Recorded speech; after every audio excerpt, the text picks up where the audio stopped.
Hi students, मैं नीरज कुमार पांडे। मेरा YouTube channel target with Neeraj. हम आपको पिछले वीडियो में अभ्यास 7A का पूरी सवाल पढ़ा दिए थे। आज अभ्यास 7 का B शुरू करेंगे। युगपत समीकरण यानी इक्वेशन, इसका मतलब होता है बैलेंस ना, बैलेंस। ठीक है, तो आज हम अभ्यास 7 के B का पहली सवाल देखते हैं। सवाल आपके सामने लिखी है। सवाल है, दो संख्याओं का योग 24 है, उनमें से एक संख्या दूसरी की दोगुनी है। ठीक है, संख्याएं बताओ। तो ऐसी सवाल करने के लिए पहले हम दो चर मान लेते हैं। तो लिखते हैं, माना पहली संख्या x और दूसरी संख्या मान लेंगे y। दूसरी संख्या क्या मानेंगे? y। इस तरह की सवालों को हल करने के लिए और समझने के लिए सबसे अच्छा तरीका होता है कि इनमें जो बातें लिखी गई हैं उन्हें बढ़िया तरीके से समझें।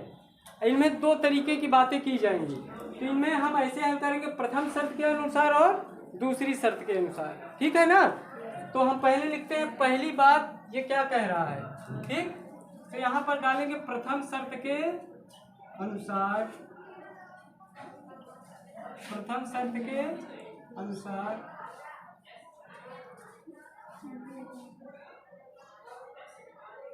तो इसकी पहली शर्त यह है कि उन जो दो संख्याएं हों, अगर उनको हम क्या कर देते हैं, जोड़ देते हैं, तो कितना आ जाता है? 24।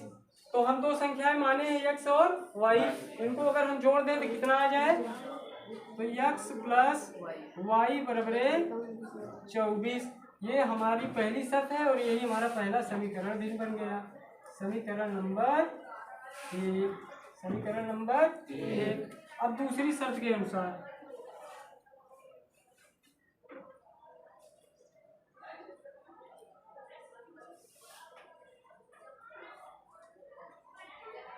दूसरी शर्त के अनुसार, दूसरी शर्त में क्या कह रहा है? उनमें से एक संख्या क्या है? दूसरी की दोगुनी ना। तो यहाँ पर लिखेंगे x बराबर, x के क्या है? y दोगुनी है, 2 गुणे y। ठीक है, आप जानते हैं कि 2 और y का गुणा क्या हो जाएगा? 2y। ठीक, अब इसका हम पक्षांतर कर लेते हैं जल्दी से। तो ये 2y इधर आएगा तो प्लस का है कि इसका हो जाएगा माइनस का। इसके बराबर में कुछ नहीं है तो हम 0 लिख देंगे। ये हमारा समीकरण नंबर 2, समीकरण नंबर 2। ठीक, अब यहाँ एक लाइन लिखते हैं, समीकरण 1 व 2 को हल करने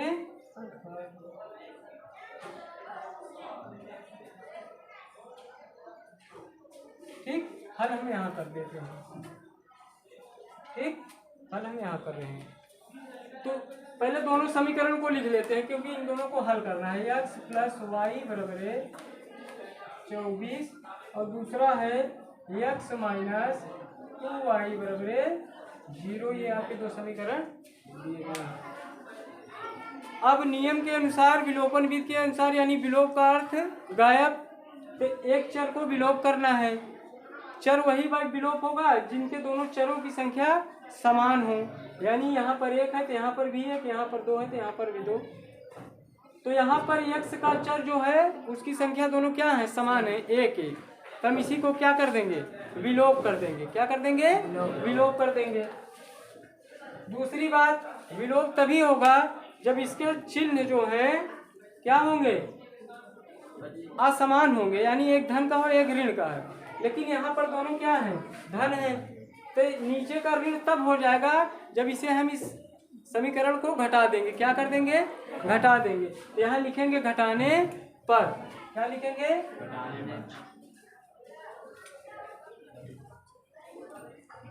घटाने पर बेटा पूरे चिन्ह क्या हो जाते हैं? बदल जाते हैं।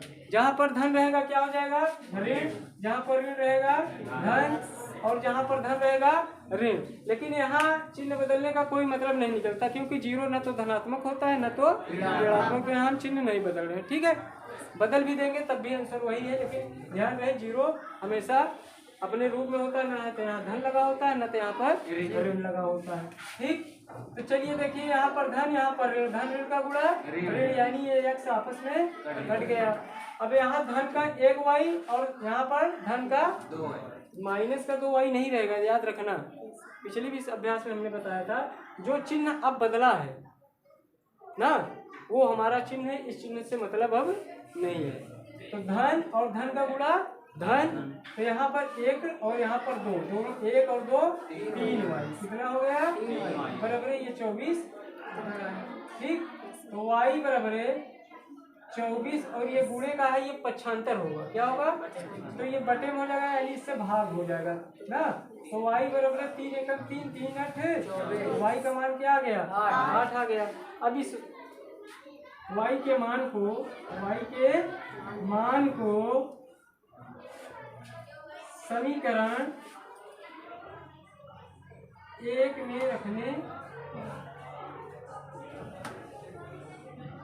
हम किसी भी समीकरण में रख सकते हैं, आंसर हमारा वही होगा, चाहे 1 में रखें चाहे 2 में रखें, ठीक है ना। चाहे हम इस समीकरण में 1 में रखें, ठीक है, और चाहे इस वाले में रख दें, आंसर वही आना है। तो हम यहाँ पर समीकरण 1 में रख दें। पहले समीकरण 1 निकाल लेते हैं, क्या है, x प्लस वाई बराबर 24। अब x प्लस वाई का मान क्या आया है 8 आया है ना, तो 8 आया है तो यहाँ पर 8 लिख देंगे, उसका मान बराबर 24। अब इस 8 का पंचांतर होगा, ये धन का उधर जाएगा, किसका हो जाएगा ऋण का। तो x बराबर 24 माइनस 8 ना। अब x बराबर 24 से 8 गए 16, ठीक है ना x का मान भी आ गया और y का मान आ गया। अब एक लाइन आप लिख दें, संख्याएं क्या हैं, दो संख्याएं में मिल गई है, दो संख्या कहाँ था 16 और 8। यहाँ पर उत्तर की जांच तो दिया नहीं, लेकिन आप उत्तर की जांच समझ लीजिए। कह रहा दो संख्याओं का योग कितना है 24 है। दो संख्याएं हमारा 16 और 8 है, 16 और 8 जोड़ो कितना हो जाएगा 24। दूसरी संख्या, उनमें से एक संख्या दूसरी की दोगुनी है, ये भी है, तो एक संख्या जो है दूसरी की क्या है दोगुनी, 16 है, 8 की क्या है दोगुनी, 8 दूनी 16 ना। समझ में आई बात, तो ठीक है उतार लें, तब तक हम दूसरी सवाल लगवाते हैं। सवाल नंबर 2, सवाल दी है दो संख्याओं का योग छोटी संख्या के 3 गुने से 3 अधिक है, यदि दोनों का अंतर 5 है तो संख्याएं बताइए। ध्यान से बने रहे, हमने पहले भी बताया 2 चर मानेंगे, बड़ी और छोटी संख्या है ना, तो माना बड़ी संख्या बराबर x और छोटी संख्या बराबर y।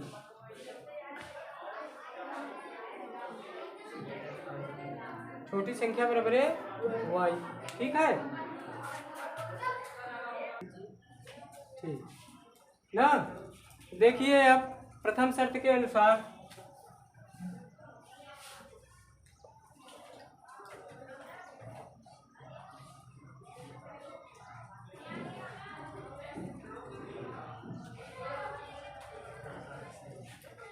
प्रथम शर्त क्या है, दो संख्याओं का योग, दो संख्याओं का योग। तो संख्याएं हमने मानी है x प्लस वाई बराबर क्या हो छोटी संख्या के 3 गुने, छोटी संख्या क्या है y के 3 गुने, 3 गुने यानी 3 से गुना, 3 गुने से 3 अधिक हो, तो धन 3 अधिक हो, पहली शर्त चल रही है। तो x प्लस वाई बराबर ये 3y का गुणा 3y हो जाएगा ना। Yes sir. जब 3y हो जाएगा तो इसको हम पक्षांतर करेंगे, तो धन का 3y रहेगा, इधर आगे क्या हो जाएगा माइनस का 3y बराबर 3 बराबर 3। समझ नहीं पाए, 3y प्लस का था, इधर आया माइनस का हो गया।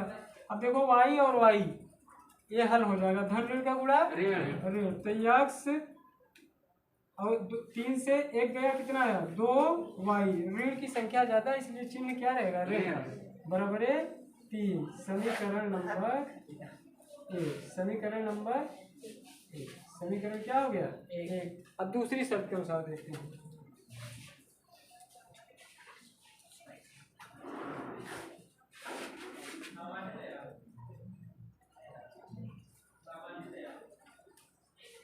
दूसरी शर्त की कह रहा है यदि दोनों का अंतर क्या हो 5 हो, तो दोनों को घटा देते हैं, x माइनस वाई तो क्या आ जाए 5 आ जाए ना। तो हमारा समीकरण 2 ठीक।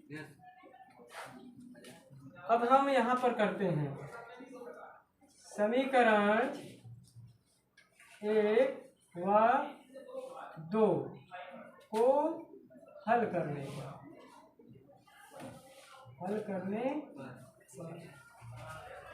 तो पहले समीकरण 1 कहाँ है लिख लेते हैं, x माइनस 2y बराबर 3, x माइनस 2y बराबर 3। दूसरा x माइनस y बराबर 5।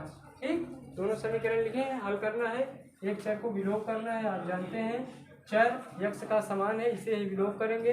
विलोप तब होगा जब चीज इसके ऊपर नीचे के बदले होंगे, तो दोनों चिन्ह एक ही हैं। तो यहाँ पर क्या लिखेंगे, घटाने, और घटाने से हमारा चिन्ह बदल जाएगा।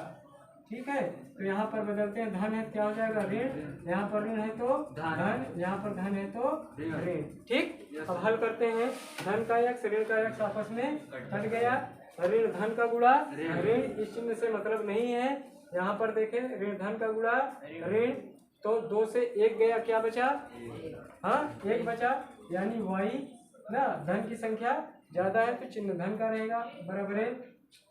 ठीक है ना। अब यहाँ पर देखते हैं ऋण धन का गुणा ऋण धन का गुणा। ठीक है, यहाँ पर किसकी संख्या ज्यादा है, ऋण की ना, धन की नहीं, ऋण की। तो ऋण y बराबर ऋण धन का गुणा ऋण, तो 5 से 3 गया, क्या आ गया 2। तो ऋण की संख्या ज्यादा है, ऋण 2 आएगा, 2 नहीं आएगा, ऋण से ऋण y बराबर 2। अब y का मान समीकरण 1 में रखने, ठीक है, समीकरण 1 लिख लेते हैं, क्या है x माइनस 2y बराबर 3, तो x माइनस 2 और y का मान क्या आया है 2, ये गुणे में है 2y गुणे में, तो 2 गुणे 2 बराबर 3। ठीक, तो x ऋण धन का गुणा ऋण 2 दूनी 4 बराबर 3। अब इस 4 का हम क्या करेंगे, पक्षांतर कर देंगे। ठीक है, तो उधर जाएगा तो प्लस का हो जाएगा, x बराबर 3 धन 4, तो कितना हो जाएगा, x बराबर 4 3 7। हमारा y का मान 2 और x का मान 7। संख्याएं लिख देते हैं, संख्याएं क्या है 7 व 2 हमारी संख्या है। 1 मिनट उत्तर को जांच लो, यहीं से कह रहे हैं 2 संख्याओं का योग, ऐसे सामने देखते रहे, बाद में देखते, 2 संख्याओं का योग यानी 7 और 2 है। ठीक है, संख्या यही है ना, 2 संख्याओं को अगर हम जोड़ देते हैं तो छोटी संख्या इसमें क्या है 2, 3 गुणे से गुणे 3 धन 3 यानी 3 अधिक है ना, ये कह रहा है ना। तो 7 2 9 बराबर 2 3 6 3, पहली शर्त आपकी पूरी हो गई ना। दूसरी शर्त में क्या कर रहा है, यदि दोनों का अंतर, संख्या क्या है 7 माइनस 2, 7 और 2 है, दोनों का अंतर का मतलब घटाना, कितना है 5 है, तो 7 से 2 गए 5 लग रहे। ठीक ना, सवाल को उतार लें, फिर अगले सवाल।